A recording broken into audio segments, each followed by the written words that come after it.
조그맣게 닫혀있는 은행 철문에 붙은 벽보가 한 길을 건너 하얀 윤곽만이 두드러져 보인다. 아니 그곳에 씌어있는 구절 친일파 민족 반역자를 타도하자. 옆에 붉은 동그라미를 두 겹으로 친 글자가 그대로 눈앞에 선명하게 보이는 것만 같다. 어제 저물녘에 그것을 처음 보았을 때의 전율이 되살아왔다. 순간 이인국 박사는 방 쪽으로 머리를 휙 돌렸다. 나야 원 괜찮겠지. 혼자 낯가리면서 그는 다시 부채를 들었다. 그러나 벽보를 들여다보고 있을 때 자기와 눈이 마주치는 순간 일그러지는 얼굴에 경멸인지 통쾌인지 모를 웃음을 비죽거리면서 아래 위로 훑어보던 그 춘석이 녀석의 모습이 자꾸만 머릿속으로 엄습하여 어두운 밤에 거미줄을 뒤집어 쓴 것처럼 꺼림텁텁하기만 했다. 그깟 놈하고 머리에서 씻어버리려도 거미처럼 자꾸만 감아붙는 것만 같았다. 벌써 6개월 전의 일이다. 형무소에서 병부석으로 가출옥되었다는 중환자가 엎혀서 왔다. 그런데 횡댕그런한 눈에 앙상하게 뼈만 남은 몸을 제대로 가누지도 못하는 환자. 그는 간호원의 부축으로 겨우 진찰을 받았다. 청진기의 상하 꼭지를 환자의 가슴에서 등으로 옮겨 두 줄기의 고무줄에서 감득되는 숨소리를 감별하면서도 이인국 박사의 머릿속은 최후 판정의 분기점을 방황하고 있었다. 입원시킬 것인가 거절할 것인가.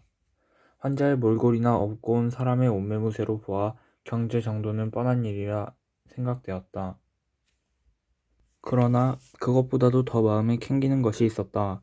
일본인 간부들이 자기 집처럼 들락날락하는 이 병원에 이런 사상범을 입원시킨다는 것은 관선 시의원이라는 체면에서도 떳떳지 못할 뿐더러 자타가 공인하는 모범적인 한국 신민의 공든 탑이 하루아침에 무너지는 결과를 가져오는 것이라는 생각이 들었다. 순간 그는 이런 경우에 가부 결정에 일도양단하는 자기식으로 찰나적인 단언을 내렸다. 그는 응급치료만 하여주고 입원실이 없다는 가장 떳떳하고도 정당한 구실로 애걸하는 환자를 돌려보냈다. 환자의 집이 병원에서 멀지 않은 건너편 골목 안에 있다는 것은 후에 간호사에게서 들었다. 그러나 그쯤은 예사로운 일이었기에 그는 그대로 아무렇지도 않게 흘려버렸다. 그런데 며칠 전 시민대회 끝에 있은 해방경축 시가행진을 자기도 흥분에 차 구경하느라고 해숙이와 함께 대문 앞에 나갔다가 지휘대 완장을 두르고 대열에 끼인 젊은이와 눈이 마주쳤다. 이쪽을 노려보는 청년의 눈에서 불똥이 튀는 것 같은 살기를 느꼈다. 무슨 영문인지 모르고 어리벙벙하던 이인국 박사는 그것이 언젠가 입원을 거절당한 사상범 환자 춘석이라는 것을 해숙에게서 듣고야 슬금슬금 주위의 눈치를 살피며 집으로 기어들어왔다. 그 후 그는 될 수 있는 대로 거리로 나가는 것을 피해야 했지만은 공교롭게도 어제 저녁에 그 벽보 앞에서 마주쳤었다. 태극기와 적기를 들고 한승을 울리고 있었다. 무엇일까? 그는 고개를 갸웃하다 다시 자리에 주저앉았다. 계단을 구르며 급히 올라오는 발자국 소리가 들려왔다. 해숙이다. 아마 소련군이 들어오나 봐요. 모두들 야단법석이에요. 숨을 헐레벌떡이며 이야기하는 해숙이의 말에 이인국 박사는 아무 대꾸도 없이 눈만 껌뻑이며 도로 앉았다. 여러 날째 라디오에서 오늘 입성 예정이라고 했으니 인제 정말 오는가 보다 싶었다. 해숙이 내려간 뒤에도 이인국 박사는 한참 동안 아무 거동도 못하고 바깥쪽을 내다보고만 있었다. 무엇을 생각했던 건지 그는 움찔 자리에서 일어났다. 그러고는 벽장 문을 열었다. 안쪽에 손을 뻗어 액자틀을 끄집어냈다. 국어 상용에 가. 해방되던 날 떼어서 집어넣어 둔 것을 그동안 깜빡 잊고 있었다. 그는 액자틀 뒤를 열어 음식점 면허장 같은 두터운 모조지를 빼내어 글자 한자도 제대로 남기지 않게 손끝에 힘을 주어 꼼꼼히 찢었다. 이 종이장 하나만 해도 일본인과의 교제에 있어서 얼마나 떳떳한 구실을 할 수 있었던 것인가. 야릇한 미련 같은 것이 섬광처럼 머릿속에 스쳐 지나갔다. 한자도 일본말 모르는 축은 거의 오는 일이 없었지만 대외 관계는 물론 집 안에서도 일체 일본 말만 써왔다. 해방 뒤 부득이 써오는 제 나라 말이 오히려 의사표현에 어색함을 느낄 만큼 그에게는 거리가 먼 것이었다. 마누라의 솔선수범하는 내조 지공도 컸지만 애들까지도 곧 잘 지켜주었기에 종이장을 탄 것이 아니던가. 그것을 탄 날은 온 집안이 무슨 경사나 난 것처럼 기뻐들 했었다. 잠꼬대까지 국어로 할 정도가 아니면 이 영예로운 기회야 얻을 수 있겠소. 하던 국민총력연맹 지부장의 웃음 띤 치아 소리가 떠올랐다. 그 순간 자기 자신은 아이들을 소학교부터 일본 학교에 보낸 것을 얼마나 다행으로 여겼던가. 그는 후 한숨을 내뿜었다. 그러고는 적은 통장의 잔액을 깡그리 내주던 은행 지점장의 호의에 세상 고마움을 느끼는 것이었다. 그저 그것마저 없었더라면 등골에 오싹하는 한기가 느껴왔다. 무슨 정치가 오든 그것만 있으면 시내 사람의 절반 이상이 굶어 죽기 전에야 우리 집 차례는 아니겠지. 그는 손금 고기가 들어있는 안방 단서를 생각하면서 혼자 중얼거렸다. 이인국 박사는 무슨 일이 일어나도 꼭 자기만은 살아남을 것 같은 막연한 기대를 곱씹고 있다. 주위가 어두워왔다. 지축이 흔들리는 것 같은 동요와 소음이 가까워졌다. 군중들의 환호성이 터져나왔다. 만세 소리가 연방 계속되었다. 세상 형편을 알아보려고 거리에 나갔던 아내가 돌아왔다. 여보, 당구 부대가 들어왔어요. 거리는 온통 사람들 사태가 났는데 집안에 처박혀 뭘 하고 있어요. 뭘 하기는 나가보아요. 마우제가 들어왔어요. 어둠 속에서 아내의 음성은 격했으나 감격인지 당황인지 알 길이 없었다. 계집이란 저렇게 우둔하고도 대담한 것일까? 이인국 박사는 옅은 어둠 속에서 마누라 쪽을 주시하면서 입맛을 다셨다. 불도 옆대 안 켜고 마누라가 전등 스위치를 틀었다. 이인국 박사는 백촉 전등에 너무 환한 것이 못마땅했다. 불은 왜 켜는 거요? 그럼 켜지 않고 깜깜한데 자어서 나가봅시다. 마누라를 이끄는데 이인국 박사는 마지못해 시침을 떼고 따라 나섰다. 헤드라이트에 눈부신 광선, 탱크 부대의 진주는 끝을 알 수 없이 계속되고 있었다. 이인국 박사는 부신 불빛을 피하면서 가로수에 기대어 섰다. 박수와 환호성, 만세 소리가 그칠 줄 모르는 양안을 끼고 탱크는 물밀듯이 서서히 흘러간다. 윗뚜껑을 열고 반신을 내민 중대가리의 병정은 간간히 우라하면서 손을 내흔들고 있다. 이인국 박사는 자기와는 아무 관련도 없는 이방 부대라는 환각을 느끼면서 박수도 환성도 안 나가는 멋쩍은 속에서 멍하니 쳐다보고만 있었다.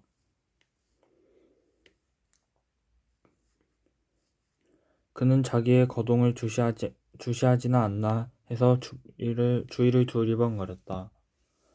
그러나 아무도 그에게는 관심을 두는 일 없이 탱크를 향하여 목청이 터지도록 거듭 만세만 부르고 있지 않은가? 어떻게 되겠지? 그는 밑도 끝도 없는 한마디를 내면서 유유히 집으로 들어왔다. 미뇨 뒤에 계속되던 행진곡이 그치고 주둔군 사령관의 포고문이 방송되고 있다. 이인국 박사는 라디오 앞에 다가앉아 귀를 기울였다. 시민의 생명, 재산은 절대 보장한다. 각자는 안심하고 자기의 직장을 수호하라. 총기, 일본도 등의 일체 무기 소지는 그만이 즉시 반납하라는 등의 요지였다. 그는 문득 단수 속에 넣어둔 엽총의 생각이 미치었다. 그러면 저것도 바쳐야 하는 것일까? 영국제 쌍발, 손때 묻은 애완물 같이 느껴져 누구에게 다만 한 번 빌려주지 않았던 최신형 특제품이었다. 이인국 박사는 다이얼을 돌렸다. 대체 서울에서는 어떻게들 하고 있는 것일까? 거기도 마찬가지다. 민요가 아니면 행진곡이 나오고 그러다 가는 건국준비위원회 누구인가의 연설이 계속된다. 대체 앞으로 어떻게 될 것인가 궁금증을 해결할 방법이 없다. 해방 직후 2, 3일 동안은 자기도 태어나였지만 번지르르하게 드나들던 몇몇 친구들도 소련군 입성이 보도된 이후부터는 거의 나타나질 않는다. 그렇다고 자기 자신이 뛰어다니며 물을 경황은 더욱 없었다. 밤이 이슥해서야 중학교와 국민학교를 다니는 아들, 딸이 굉장한 구경이나 한 것처럼 탱크와 로스케의 이야기를 늘어놓으며 돌아왔다. 그들은 아버지의 심중은 아랑곳 없다는 듯이 어머니 해숙이와 함께 저희들 이야기에만 꽃을 피우고 있었다. 이인국 박사는 슬그머니 일어나 2층으로 올라와 다다미 방에서 혼자 뒹굴었다. 앞일은 대체 어떻게 전개될 것인지 뛰어넘을 수 없는 큰 바다가 가로놓인 것만 같았다. 풀어낼 수 있는 실마리가 전혀 더듬어지지 않는 뒤엉클어진 상념 속에서 그래도 이인국 박사는 꺼지려는 짓불을 불어일으키는 심정으로 막연한 한 가닥의 기대만을 끝내 포기하지 않은 채 천장을 멍하니 쳐다보고만 있었다. 지난 일에 대한 뉘우침이나 가책 같은 건 아예 있을 수 없었다. 자동차 속에서 이인국 박사는 들고 나온 속간을 펴졌다. 일면 제목을 대강 훑고 난 그는 신문을 뒤집어 꺾어 3면으로 눈을 옮겼다. 북한 소련 유학생 서독으로 탈출. 바둑돌 같은 굵은 활자의 제목. 왼편 전단에 차지한 외신 기사. 손바닥만한 사진까지 곁들여 있다. 그는 코어리에 내려온 안경을 올리면서 눈을 부릅떴다. 그의 시각은 활자 속을 헤치고 머릿속에는 아들의 환상이 뒤엉켜 들이차왔다. 아들은 모스크바로 유학시킨 것은 자기의 억지에서였던 것만 같았다. 출신, 계급, 성분 어디 하나나 부합될 조건이 있었단 말인가. 고급 중학을 졸업하고 의과 대학에 입학된 바로 그 해다. 이인국 박사는 그때나 지금이나 자기의 처세 방법에 대하여 절대적인 자신을 가지고 있다. 얘, 너 그 노어 공부를 열심히 해라. 왜요? 아들은 갑자기 튀어나오는 아버지의 말에 의아를 느끼면서 반문했다. 야, 원시가 별 수 없다. 외정 때는 그래도 일본 말이 출세를 하게 했고 이제는 노어가 또 판을 치지 않니? 고기가 물을 떠나서 살 수 없는 바에야 그 물속에서 살 방도를 궁리해야지. 아무튼 그 노서와 말 꾸준히 해라.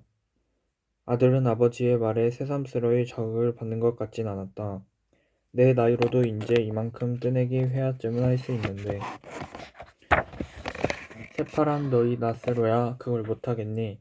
염려 마세요, 아버지. 아들의 대답이 그에게는 믿음직스럽게 여겨졌다.